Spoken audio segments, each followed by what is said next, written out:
In Ireland, there is an old saying, An rud a líonadh san túil, líonainn sé an crí. What fills the eye, fills the heart. This proverb, or seanachal, is a gentle reminder that what we see and experience can deeply move and shape our emotions and inner life. The eye is seen as a gateway to the soul, an anam, the soul. What captivates us visually, the glint of light through the trees, a loved one's expression, a sunlit hillside, also claims the heart.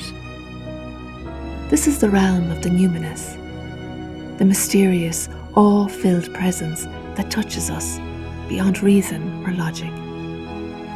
This fills the eye in such a way that the heart trembles, expands, and recognizes something larger moving through the moment.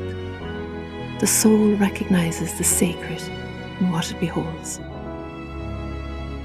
An rud a líonadh san túil, líonainn sé an crí.